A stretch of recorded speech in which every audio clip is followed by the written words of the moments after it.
भाई यूरोप वाली जो बेल्ट है वो हम इंडियंस के लिए काफ़ी एक्सेसिबल है, काफ़ी लोग जाते हैं वहाँ पर। और आप दोनों बेल्ट कवर कर चुके हैं, अमेरिकन बेल्ट भी कवर करी है जो इंडियन ज़्यादा नहीं जाते। हाँ। और ये वाली बेल्ट भी आप कवर कर चुके हैं, तो मुझे डिफरेंस बताओ ज़रा। अमेरिकन और यूरोपियन में अमेरिकन्स क्या है, एनवायरनमेंट को लेके इतने ज़्यादा ध्यान नहीं देते, ज़्यादा प्लास्टिक यूज़ करेंगे, थोड़ा बहुत कचरा भी कर देंगे, ज़्यादा फ्लाइट्स लेंगे, शिप्स लेंगे, जो मन में आएगा वो करेंगे, थोड़े सन की टाइप है कि इस वे में कि भी हमारी मर्जी हम कुछ करें। Europeans on the other hand वो सोचते हैं कि हमारी मर्जी हम कुछ भी करें, लेकिन हम किसी और को नुकसान नहीं पहुंचाएंगे, हम एनवायरनमेंट को नुकसान नहीं पहुंचाएंगे, हमारी वजह से कोई परेशान ना हो, हम खुद की खुशी के लिए कुछ भी करेंगे। यूरोपियंस का ये माइंड सेट है। तो उनको जो भी करना होगा ना, वो कहेंगे कि नहीं हम प्लेन्स नहीं लेंगे, एनवायरनमेंट को नुकसान पहुंच रहा है, जो CO2 एमिशन होती है बहुत ज़्यादा होती है, हम शिप्स नहीं लेंगे, हम क्रूज नहीं लेंगे, हम कचरा नहीं फेंकेंगे। वो बहुत ज़्यादा इस तरह के यूरोपियंस। हम बस और ट्रेन यूज़ कर लेंगे, पब्लिक ट्रांसपोर्ट लेंगे, साइकिल चलाएंगे, गाड़ी नहीं लेंगे। अमेरिका में शो ऑफ बहुत ज़्यादा है, पैसा बहुत ज़्यादा है। अमेरिका की इस तरह की सोसाइटी है। वैसे क्राइम मुझे लगता है अमेरिकन में ज़्यादा है। अमेरिका में ज़्यादा है। जैसे कोलंबिया वगैरह आप गए हो भाई, वहाँ पे हमने बहुत ज़्यादा डॉक्यूमेंट्रीज भी देखी हैं और ये नार्कोस वगैरह भी देखा है कि बैग में स्लिप कर देते हैं।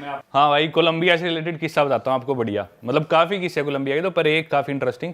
कोलंबिया एक कंट्री है साउथ अमेरिका कॉन्टिनेंट में, उसकी एक सिटी है मेदेजीन। स्पेलिंग में उसमें डबल एल आता है, मेदेलीन होता है, लेकिन कोलंबियन स्पेनिश में ल को ज बोलते हैं, तो मेदेजीन वो शायद उसकी मेन सिटी है ना उस कंट्री। मेन कैपिटल तो बोगोटा है, पर मेन सिटी टूरिस्ट ज़्यादा मेदेजीन में आते हैं, शायद बोगोटा से ज़्यादा आते हैं। वहाँ के कुछ फेमस सिंगर्स वगैरह भी है, मालूमा वगैरह, ये सब वहाँ के हैं। हाँ, पर Pablo Escobar was from Medellin as well. तो उस सिटी में भाई, वो सिटी ना यूँ माना जाता है कि पूरे अमेरिकाज की या वर्ल्ड की भी सबसे सुंदर लड़कियां माना जाता है वहाँ की है। सबसे ज़्यादा ड्रग्स जो भी है, कोकेन सारी कोलंबिया से आती है, उसका बेचना और कंट्रोल वो सारा मेदेजीन में होता है, सारी चीज़ें वहीं पे।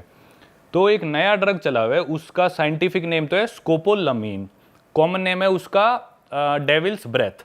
वो कोलंबियन ड्रग है, कोलंबिया में उगता है वो ड्रग अगर मान लो भाई आपके सिस्टम में चला गया ना दीपक भाई, लेट से मैंने आपकी पानी में मिला दिया या आपके किसी तरह आपके अंदर चला गया, तो 1-2 दिन तक आप ना हिप्नोटाइज से हो जाओगे, आप होश में रहोगे, लेकिन आपको पता नहीं आप क्या कर रहे हो, जो मैं कहूँगा ना वो करोगे। अच्छा। 1-2-3 ढाई 1 दिन तक उसका नशा रहता है, तो आप उसके नशे में रहोगे।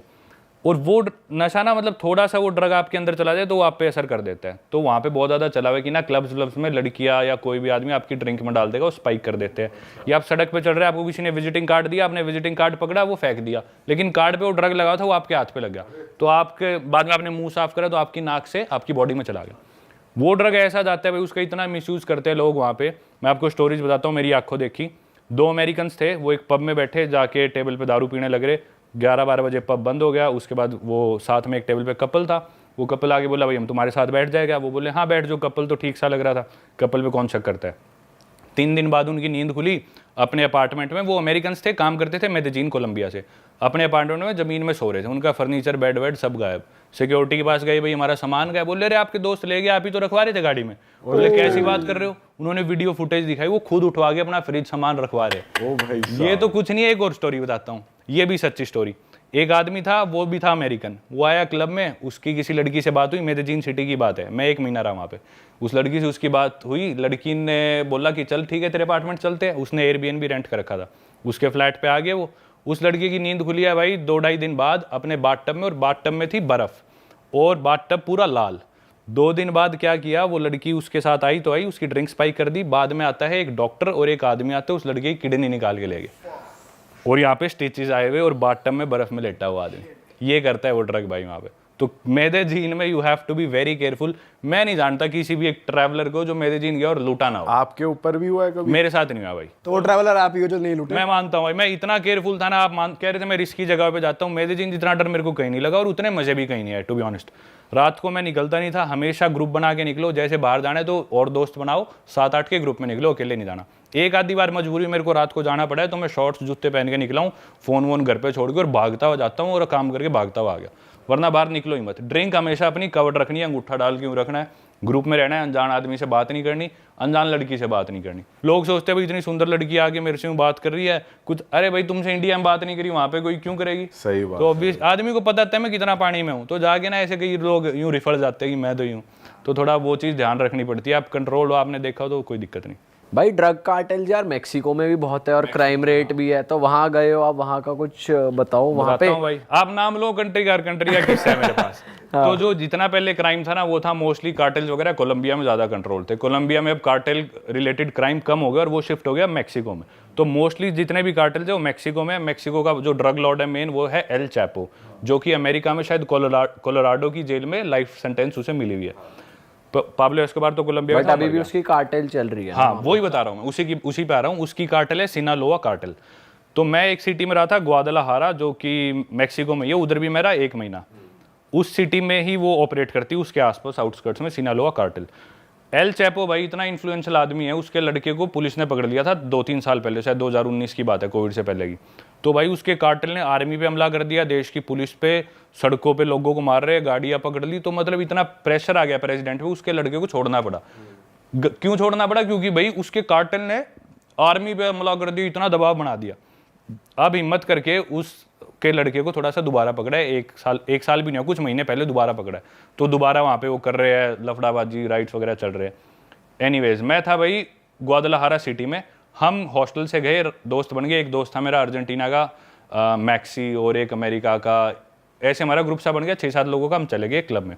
तो ग्वादलाहारा जो सिटी थी उधर एक टेक्नो क्लब था। अच्छा, तो अपने को ज़्यादा टेक्नो वेक्नो समझ में नहीं आते, पर ठीक है जाके खड़े हो गए, हाथ पैर वैसे ही लाने होते।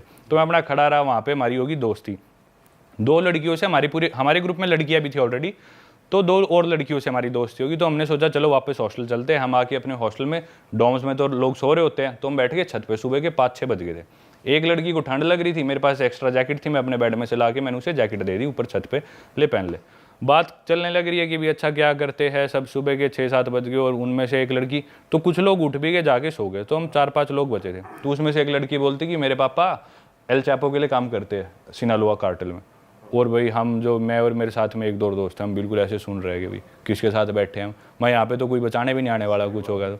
मेरी जैकेट उसके पास, आज भी उसी के पास है मेरी जैकेट, मैं लेके नहीं आया। मैं भाई बाथरूम के बहाने गया और आगे बेड में सो गया।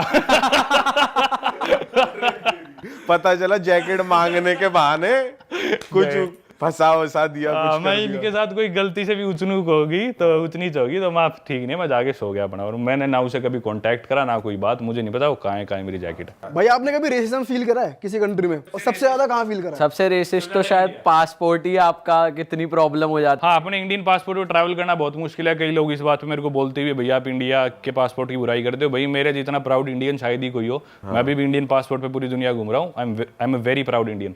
पर भाई जो सच है वो सच है, अपने इंडियन पासपोर्ट में ट्रैवल करना बहुत मुश्किल है, क्योंकि काफी इंडियंस इलीगली अमेरिका जाते हैं, यूरोप जाते हैं, जिसे डोंकी बोलते हैं। तो हर आदमी को as a potential illegal immigrant देखा जाता है, तो हमेशा ज्यादा इंटेरोगेशन होती है। रेसिज्म की बात करें तो सबसे ज्यादा रेसिस्ट अपन इंडियंस ही है। तू कौन सी जात का है, तू काला है, तू गोरा है, तू कौन सी स्टेट का है, तू नॉर्थ का है, तू साउथ का है। इतना रेसिज्म कहीं नहीं है जितना अपने है। बाहर ऐसा कोई खास रेसिज्म होता है, थोड़ा बहुत हर जगह। मेरे को इतना ज़्यादा फील हुआ है, मेरे को हमेशा स्पेशली फील हुआ, क्योंकि एक स्टीरियोटाइप सोच रखा होता है इंडियन होगा कोई छोटा सा आएगा चश्मे लगा के कंप्यूटर पे काम करने वाले हो, तो या फिर होगा वो डोंकी वाला जो पेट्रोल पंप पे काम करते हैं, मैकडी पे काम। तो सोचते हैं इंडियन और बैकपैकर ऐसे ट्रैवलर दुनिया घूम रहा है। तो मेरे को देख के आमतौर पे लोग थोड़े से इंप्रेस हो जाते हैं, भाई इंडियंस हमने देखे नहीं ऐसे ट्रैवल करते हुए। और इंडियंस तो छोटे छोटे होते हैं, आप थोड़े लंबे हो, देखने में थोड़ी सी आपकी हाइट बॉडी। तो ऐसा कुछ हुआ नहीं, हालांकि मैं भी काला ही हूँ, कालो जैसा ही हूँ, पर मेरे को कभी ऐसा रेसिज्म नहीं हुआ। भाई हमने भी, जैसे हम भी गए ना, हमें भी लगता है कि जैसे बाहर के लोग फ्रेंडली हैं, काफी फ्रेंडली तो हैं कि बात करते हैं ओपनली। और लड़के ही नहीं, लड़कियां भी ओपनली बात करती हैं। हाँ, जितनी कंजर्वेटिव सोसाइटी होगी उतनी लड़कियां कम बात करेगी। अरब कंट्रीज में, मिडिल ईस्ट में जाओगे वो ओपनली नहीं बात करेंगे। आप यूरोप में, स्पेशली अमेरिका में बहुत खुले, लैटिन अमेरिका में खासकर वीडियोस में देखा हो, लड़कियां चिपक जाती थी मेरे। भाई लाइन वाइन मारती थी लड़कियां तो जिम विम में आप पे। वहाँ असली में फील होता था भाई इंडिया में लड़कियां कैसे सर्वाइव करें, क्योंकि लड़के छेड़ते इंडिया में लड़कियों को, वहाँ पे उल्टा हो रहा था भाई। वहाँ मेरे को लड़कियां इतना छेड़ती थी, बस से उतरता चिपक जाती थी। कहीं पे मैं कॉफी लेने गया तो रोक के मेरे साथ स्टोरी डाल देती थी और लिख देती थी माय बॉयफ्रेंड। ओ ये भी हो रखा है? रोज होता था भाई। हाँ, बहुत होता था ये। भाई बहुत खुश नसीब हो आप। भाई अब मुझे जरा फटाफट ये बता दो, जब कैमरा कट होता था उसके बाद क्या होता था? और मुझे लग रहा है कैमरा कट इसलिए हुआ करता था क्योंकि बैटरी डाउन होती थी। भाई कुछ नहीं होता था, कैमरा कट होता था तो मैं जाके अपना जिम जाता था, डे पास लेता था, जिम करके बढ़िया डाइट लेके और अपना सो जाता था। डॉर्म्स में रुकता था यार मैं, हॉस्टल्स में कुछ नहीं होता था। सही बात है, अकेले सोने का मजा अलग है। मजा अलग है। वैसे ऑन ए सीरियस नोट भाई, डेट करा है आपने किसी फॉरेनर को? किसी से प्यार नहीं हुआ भाई? इतनी सुंदर सुंदर होती हैं यार वो। पता है क्या, इसके बारे में बताता हूँ। फॉरेनर से प्यार ज्यादातर केसेस में उन्हें होता है जो या तो पहली बार फॉरेनर से मिला हो या पहली बार बाहर गया हो, और जिसे इंडिया में कभी प्यार ना मिला हो। जिसने इंडिया में लड़कियां देख ली, इंडिया में ऑलरेडी अटेंशन मिल गई, तो उसे बाहर भी मिलेगी ऑब्वियसली। तो वो सोचता है यार बाहर में मेरे को गोरी ने मेरे से बात कर दी, 1 मिनट उसने मेरे को गुड मॉर्निंग बोल दिया, वो मेरे साथ प्यार में है, शायद मैं भी उससे बहुत प्यार करता हूँ, फिर वो आदमी उसे रोज मैसेज करेगा, गलती से वो टाइम पास के लिए शायद उसे रिलेशनशिप में भी आ जाए। तो उन लोगों के साथ ये चीज़ें ज़्यादा होती है, जो मोस्ट केसेस में, सबकी बात नहीं कर रहा, ज़्यादातर वो लोग होते हैं। पर मैं देख चुका था थोड़ी बहुत अटेंशन, हालांकि इतना बढ़िया नहीं दिखता मैं, पर थोड़ी बहुत फेमस होने के बाद अटेंशन मिलने लग जाती है। तो यहाँ भी मिल रही थी फिर बात। भाई ऐसा नहीं, आप बढ़िया दिखते हो भाई, आपने बॉडी वॉडी बढ़िया यार, जिम में पूरा। भाई वैसे लड़कियां ना हाइट से बहुत अट्रैक्ट होती हैं, ऐसा है?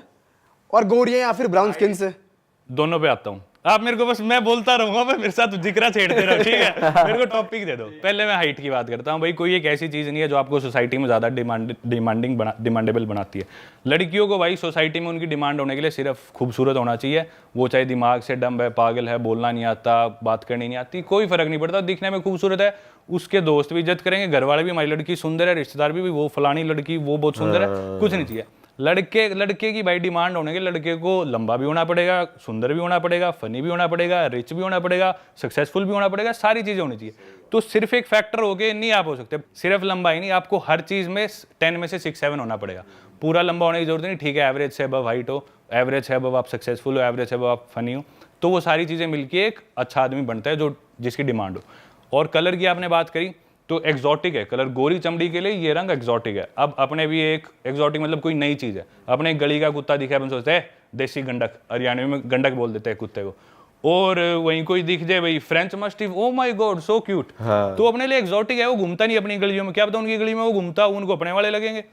तो अपने लिए गोरी चमड़ी आती है, वाह यार गोरी चमड़ी, वही वाली चीज है। हमें एग्जॉटिक लगे, सिर्फ इतना और कुछ नहीं है। इंडिया में ज्यादा है, लेकिन मुझे ऐसा लगता है कि अगर तुम्हारी बॉडी वॉडी भी ठीक नहीं है ना, और हाइट वाइट भी इतनी, अगर तुम्हारी कम्युनिकेशन स्किल सही है, बात कर पा रहे हो, हाँ, तो उसी का भाई पार्ट है भाई वो। वो गेम फिर ऑन, तुम उस गेम में हो, उस गेम में हो।